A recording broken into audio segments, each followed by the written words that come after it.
जय हिंद दोस्तों, आपके अपने यूट्यूब चैनल लक्ष्य द गोल पर आपका स्वागत है। हम लोग योजना पढ़ रहे थे।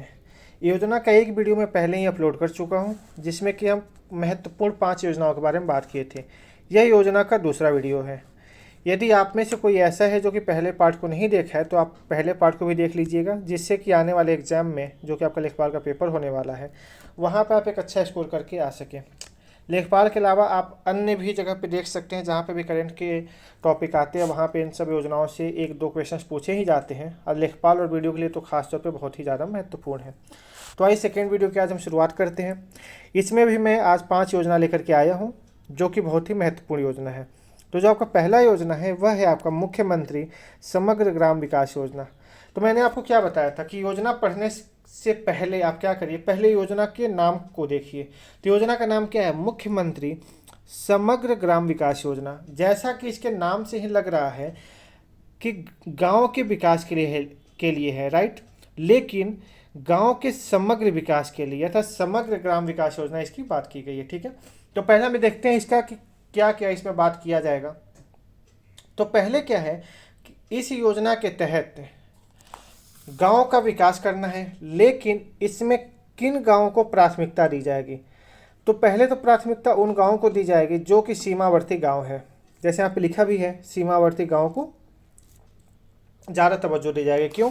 क्योंकि जो अंतर्राष्ट्रीय सीमा जैसे नेपाल के साथ सीमा साझा करते हैं, या फिर अंतर्राज्यीय सीमा अर्थात जो राज्यों के साथ सीमा साझा करने वाले गांव हैं, उन पे ज़्यादा फोकस किया जाएगा, और जो पिछड़े गांव हैं उन पे फोकस किया जाएगा। और इसके अलावा सबसे ज़्यादा फोकस उन पे किया जाएगा जो शहीदों का गांव है। अर्थात कहने का कि किसी गांव से अगर कोई भारतीय सेना में था जो कि शहीद हो गया है, उनके गांव को फोकस किया जाएगा। ठीक है, और इसी के लिए मुख्यमंत्री योगी जी इस योजना को लाए, और यह योजना की प्रारंभ हुआ 9 जनवरी 2018 को इसकी घोषणा हुई, लेकिन औपचारिक शुरुआत कब से मानी जाती है इसकी? 24 जनवरी 2018 से। फिर बात आती है कि इस योजना की निगरानी कौन करेगा, या फिर इस योजना का संचालन कौन करेगा? तो चूंकि गांव के विकास के लिए योजना है, तो संचालन कौन कर सकता है? जो कि गांव के लिए जो बनाया गया हो विभाग। तो आइए देखते हैं इस योजना में क्या है। बोला गया कि उत्तर प्रदेश सरकार ने गांव के विकास के लिए मुख्यमंत्री समग्र ग्राम विकास योजना शुरू की है। इस योजना का लक्ष्य क्या है? सीमावर्ती गांव का समग्र विकास है। क्लियर? इस योजना के तहत सरकार शहीदों के गांव को शहीद ग्राम के नाम से बुलाएगी। अर्थात वह गांव जहां पे जो शहीदों का गांव है, उनका नाम अब क्या रहेगा? शहीद ग्राम उनका नाम रहेगा। और उनके गांव को सड़क, बिजली, स्कूल और अस्पताल जैसी बुनियादी सुविधाएं दी जाएंगी। जिससे कि फ़ायदा क्या होगा कि इससे गांव का तो विकास होगा, गांव के विकास के साथ साथ वहां पे रोजगार के अवसर भी उपलब्ध होंगे। कैसे? जैसे माने कि जब गांव में सड़क निर्माण होगा तो वहां पर रोजगार के अवसर मिलेंगे, बिजली का आएगा वहां अवसर मिलेगा, स्कूल खुलेंगे, अस्पताल खुलेंगे, तो यहाँ पे रोजगार के अवसर उपलब्ध होंगे, जिससे कि गांव का विकास और तेज़ी से होगा। क्योंकि गांव के विकास के लिए आवश्यक क्या है?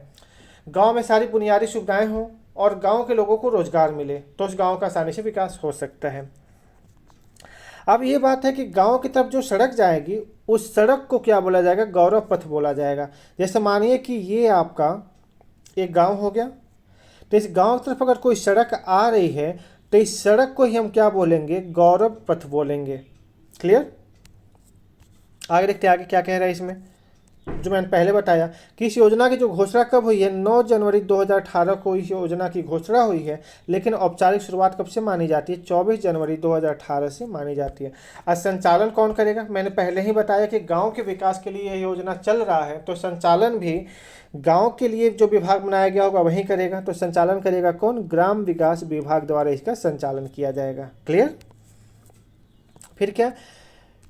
इस योजना द्वारा समग्र ग्राम में सरकार द्वारा चुनी गई 24 स्कीमों को भी लागू किया जाएगा। अर्थात जो 24 सबसे बेहतर स्कीमें हैं उसको इस गांव में लागू किया जाएगा एक साथ, जिससे गांव का विकास और तेज हो। और इसका मुख्य उद्देश्य क्या है? क्वेश्चन पूछा जा सकता है कि मुख्यमंत्री समग्र ग्राम विकास योजना का मुख्य उद्देश्य क्या है? तो मुख्य उद्देश्य है इसका गांव को बुनियादी सुविधाएं प्राप्त हो। क्लियर? और किसकी निगरानी में होगा?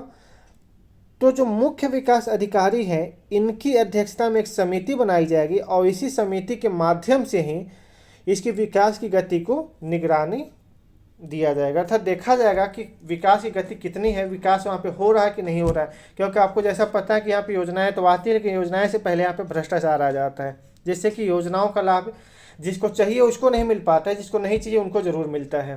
तो इस वजह से क्या होगा, मुख्य विकास अधिकारी की अध्यक्षता में एक समिति बैठाया जाएगा और उसी समिति की निगरानी में ही इस योजना को देख रेख मिलेगा। क्लियर।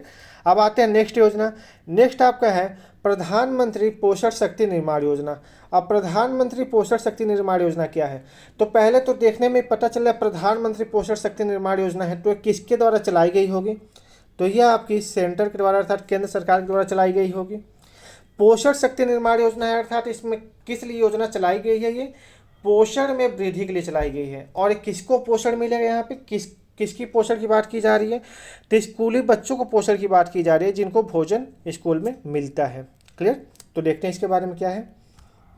यह जो योजना है केंद्रीय मंत्रिमंडल द्वारा 29 सितंबर 2021 को मंजूरी प्रदान की गई, अर्थात इस योजना को केंद्र द्वारा 29 सितंबर 2021 को मंजूरी प्रदान की गई।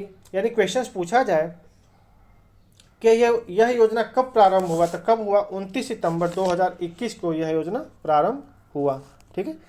अब नेक्स्ट क्या है, किसको मिलेगा, तो इस योजना के माध्यम से स्कूल में पढ़ने वाले बच्चों को दिया जाएगा, अर्थात जिनको केवल पहले भोजन मिलता था अब कैसा भोजन दिया जाएगा, पोषक तत्वों से भरपूर भोजन उनको अब दिया जाएगा। क्यों, जैसा पहले आप देखते होंगे कि स्कूल में केवल भोजन के नाम पे केवल खिचड़ी दिया जाता था, तो क्या खिचड़ी में सारे पोषक तत्व मिल सकते हैं, क्या नहीं मिल सकते ना। इसलिए बोला गया कि अब केवल भोजन नहीं दिया जाएगा बल्कि भोजन के स्थान पे पोषक तत्वों से भरपूर भोजन दिया जाएगा। अर्थात कि सप्ताह में 6 दिन स्कूल चलता है तो 6 दिन में 6 तरह का अलग अलग भोजन, और सारे भोजन क्या होंगे, आपके पोषक तत्वों से भरपूर होंगे। जैसे किसी दिन खिचड़ी बना दिया गया तो किसी दिन एग बनाया जाएगा, तो किसी दिन कोई सब्जी बनाई जाएगी, तो किसी दिन जैसे कि पनीर की सब्जी होगी, कहीं मशरूम बना दिया गया। तो इस तरह से क्या होगा कि उनको सारे पोषक तत्व उनको मिलते रहे। क्लियर। अब इस योजना में लाभ किसको मिलने वाला है, तो इस योजना में लाभ उनको मिलेगा कि पहले जो 11.2 लाख जो सरकारी और सहायता प्राप्त जो स्कूल है उसमें लगभग 11.8 करोड़ बच्चे पढ़ते हैं। तो जो 11.8 करोड़ बच्चे पढ़ते हैं उनको इस योजना का लाभ मिलेगा और आने वाले 5 वर्षों तक यह योजना लगातार कार्यरत रहेगा, लगातार चलती रहेगी। ठीक है। नेक्स्ट क्या है कि यह योजना है तो कितना फंड है, तो इस योजना है तो कुल 1,31,000 करोड़ रुपए का फंड आपका दिया जा रहा है, जिसमें केंद्र सरकार द्वारा कितना होगा 54,061 करोड़ रुपये और राज्य द्वारा 31,733 करोड़ रुपये दिया जाएगा। लेकिन अगर पहाड़ी राज्यों की बात करें तो पहाड़ी राज्यों में केंद्र सरकार 90% खर्च करेगी और राज्य सरकार कुल 10% खर्च करेगी। क्लियर। यह योजना 2021-22 से लेकर के 25-26 तक संचालित रहेगा। फिर अगर देखा जाएगा समय अगर वैसा रहेगा तो फिर 25-26 के बाद फिर से इस योजना को बढ़ाया जा सकता है। लेकिन अभी के लिए अगर क्वेश्चन पूछा जाए कि यह योजना कब से कब तक कार्यरत है तो 21-22 से 25-26 तक ही संचालित होगा यह योजना। ठीक है। नेक्स्ट क्या है, उत्तर प्रदेश बाल सेवा योजना। जैसा कि नाम से लग रहा है कि यह योजना उत्तर प्रदेश सरकार द्वारा चलाई गई है। राइट। किसके लिए, बाल सेवा योजना, अर्थात बालकों के सेवा के लिए, अर्थात बालकों के लिए योजना चलाई गई है। लेकिन किस बालक के लिए, जैसा कि आपको पता है कि अभी 2019 में कोविड काल आया और अभी चल ही रहा है। तो कोविड काल में काफ़ी लोगों की डेथ हुई, काफ़ी लोगों की मृत्यु हुई। तो उस मृत्यु में बहुत सारे ऐसे बच्चे थे जिनके माता पिता में से किसी एक की या फिर दोनों की मृत्यु हो गई, जिससे कोई बच्चे अनाथ हो गए। कई जगह तो ऐसा भी है कि उनके लिए कोई अभिभावक भी नहीं है। जैसे ये होता है कि मम्मी पापा के बाद कोई और फैमिली मेम्बर हो, जैसे दादा दादी हो, चाचा चाची हो, कोई ऐसा है जो उन बच्चों को पालन पोषण कर जाता है। लेकिन कई बच्चे ऐसा है जिनका अभिभावक के नाम पे कोई भी नहीं है, जो बच्चे पूरी तरह से अनाथ हो गए हैं। तो उन्हीं बच्चों के लिए जिनके माता पिता में से किसी एक की या फिर दोनों की डेथ हो गई है कोविड काल में, उन बच्चों के लिए यह योजना लाया गया है। तो आइए देखते हैं इस योजना के बारे में क्या दिखा रहे हैं यहाँ पे। कोरोना वायरस संक्रमण के कारण प्रतिदिन हमारे देश को नई चुनौतियों का सामना करना पड़ रहा है। देश में कई सारे बच्चे ऐसे हैं जिनके माता पिता में से कोई एक या फिर दोनों की कोरोना वायरस संक्रमण के कारण मृत्यु हो गई है। क्लियर। उनके लिए यह योजना लाया गया है। ठीक है।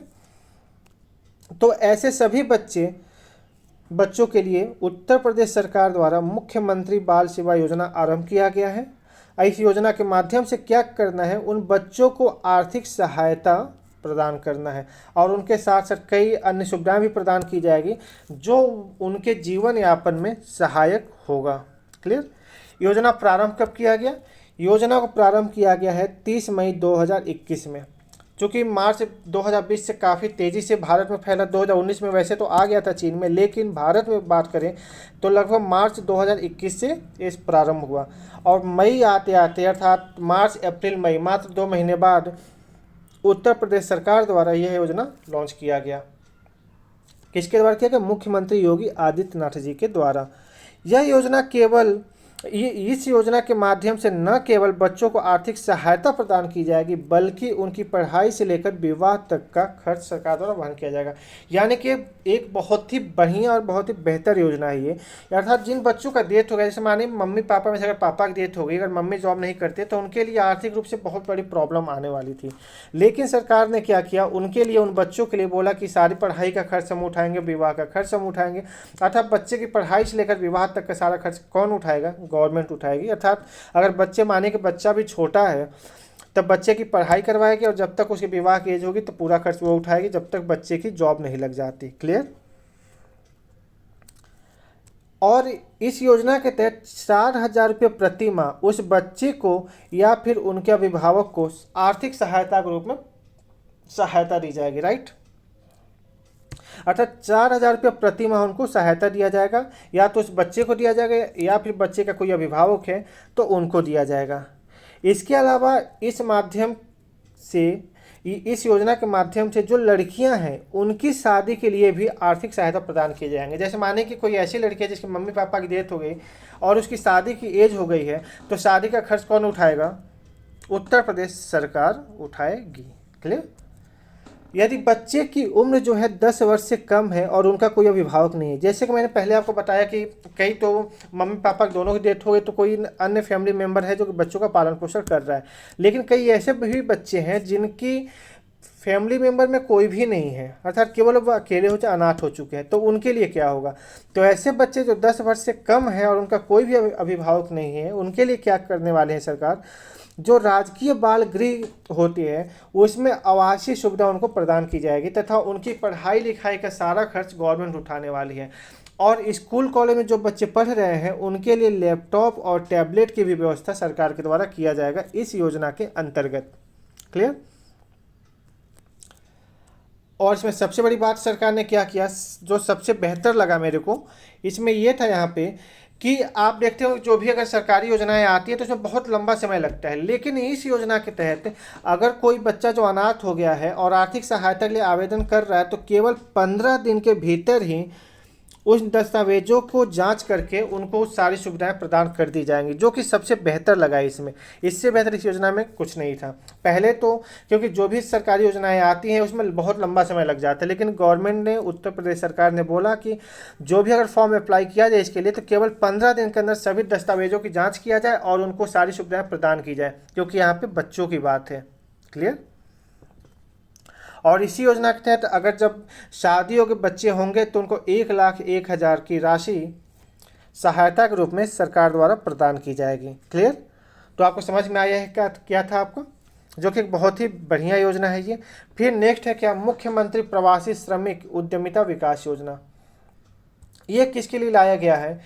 यह जो योजना लाई गई है यह है जो प्रवासी श्रमिक है उनके लिए यह योजना लाई गई है। तो अब प्रवासी श्रमिकों के लिए कैसे मिलेगा इस योजना का लाभ, इसके बारे में आइए देखते हैं।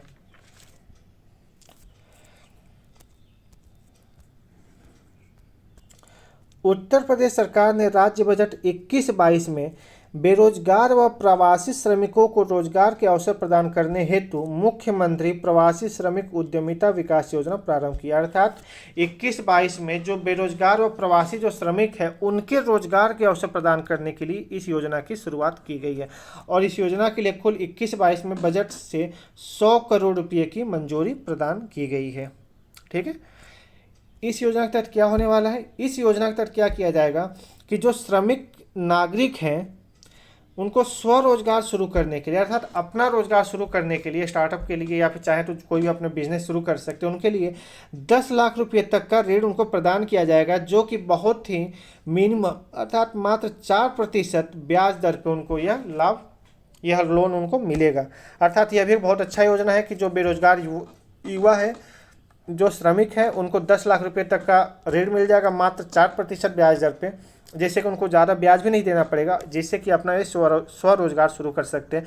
और स्वरोजगार शुरू करने से फ़ायदा ये होगा कि एक तो खुद बिजनेस करेंगे, और अगर जब इनका बिजनेस बड़ा होगा तो ये अन्य लोगों को भी रोजगार दे सकते हैं। इससे बेहतर फ़ायदा क्या मिलेगा, जो बेरोजगारी बहुत तेज़ी से बढ़ी है, बेरोजगारी को भी कम करने का अवसर मिलेगा। क्योंकि जो कहते हैं कि हमें केवल गवर्नमेंट जॉब चाहिए, तो उन के लिए, जैसे माने कि गवर्नमेंट जॉब उनका नहीं हो पा रहा, उनका एज जो है काफ़ी ज़्यादा हो गया, और अब जो गवर्नमेंट जॉब के लिए जो एज चाहिए वो एज वो नहीं है, तो फिर क्या कर सकते हैं, इस रोज़गार को शुरू कर सकते हैं जिससे वो बेरोजगार न है। ठीक, नेक्स्ट क्या है आपका, मुख्यमंत्री शिक्षुता प्रोत्साहन योजना। यह क्या है, यह भी आपके रोजगार के लिए ही लाया गया है। राज्य बजट 21-22 में उत्तर प्रदेश सरकार ने मुख्यमंत्री शिक्षुता प्रोत्साहन योजना के तहत सभी नव युवकों को तय अवधि तक रोजगार से जोड़ने के उद्देश्य से सरकार ने उन्हें क्या किया है, उद्योग व सूक्ष्म लघु तथा मध्यम इकाइयों में रोजगार प्रशिक्षण प्रदान किया जाएगा। अर्थात इस योजना के तहत क्या किया जाना है, 21-22 में योजना को लागू किया गया, यानी कि जो भी ऐसे नवयुवक हैं उनको रोजगार से जोड़ने के लिए उद्योगों के तहत या फिर जो सूक्ष्म लघु एवं मध्यम इकाइयां हैं उनको रोजगार प्रशिक्षण प्रदान किया जाएगा। अर्थात उनको ट्रेनिंग दी जाएगी, उनको ट्रेन किया जाएगा कि कैसे उनको आसानी से रोजगार मिल सके। ठीक है, और ऐसा नहीं है कि जब उनको ट्रेन किया जाएगा तो उनको पैसा नहीं दिया जाएगा, उनको 2500 रुपये का मासिक भत्ता भी मिलेगा, जिसमें से कि केंद्र सरकार द्वारा 1500 रुपये और राज्य सरकार द्वारा 1000 रुपये प्रति माह की धनराशि दी जाएगी। इससे फ़ायदा उनको क्या मिलेगा कि उनको प्रशिक्षण भी मिलता रहेगा और उनको 2500 रुपये प्रति माह बेरोजगारी भत्ता भी मिलता रहेगा, जिससे कि उनका खर्च भी चलता रहेगा। और जब उनका प्रशिक्षण कंप्लीट हो जाएगा, जब उनकी ट्रेनिंग कंप्लीट हो जाएगी तो उनको कहीं भी जॉब मिल जाएगी, जिससे आसानी से अपना जीवन यापन कर सकते हैं। ठीक है, क्यों किया गया है कि आत्मनिर्भर बनाने हेतु 100 करोड़ का बजट यहाँ पे भी पास किया गया, अर्थात 100 करोड़ की बात यहाँ पे भी की गई है। इससे फ़ायदा क्या होगा, जब सभी युवकों को ट्रेन कर दिया जाएगा, जिससे कि प्रदेश क्या हो जाएगा, आत्मनिर्भर हो जाएगा और एक यहाँ की अर्थव्यवस्था जो है बहुत ही बेहतर हो जाएगी। जैसा कि अभी आपने देखा था कि गरीबी को लेकर के एक रिपोर्ट आया था कि कौन सा राज्य कितना गरीब है, तो जो सबसे गरीब राज्यों में से उत्तर प्रदेश, बिहार, झारखंड, ये सब राज्य सबसे गरीब राज्यों में से है। यानी कि यहाँ पे बेरोजगारी की दर भी ज़्यादा है और राज्य में गरीबी भी बहुत है, अर्थात 50% से ज़्यादा गरीबी तो आपके बिहार में है, उसी के आसपास लगभग यहाँ पर भी गरीबी है। तो अगर राज्य में जब गरीबों की संख्या ज़्यादा होगी तो राज्य भी तो गरीब होगा, और उस गरीबी से राज्य को हम कैसे बाहर निकाल सकते हैं, जब उस राज्य के सभी लोगों को रोजगार प्रदान किया जाए। और इसी वजह से क्या किया गया, यह योजना लाया गया है। तो मैं आशा करता हूं कि मैंने आपको जो 5 योजनाएं आज बताई बहुत ही महत्वपूर्ण योजना है और आपको समझ में आया होगा और आप इसको तैयार करेंगे। आप इसको साथ में अपना नोट्स बनाते चलिएगा, और यदि कहीं कोई प्रॉब्लम होगी जहाँ पर नहीं समझ में आया होगा तब कमेंट सेक्शन में जाकर जरूर पूछ सकते हैं। यदि आप इस पीडीएफ को लेना चाहते हैं तो इस पीडीएफ को मेरा जो टेलीग्राम चैनल है लक्ष्य the goal by Gaurav sir, वहाँ से जाकर के डाउनलोड कर सकते हैं, मैं वहाँ पे प्रोवाइड करा दिया करता हूँ। ठीक है, तब तक के लिए धन्यवाद।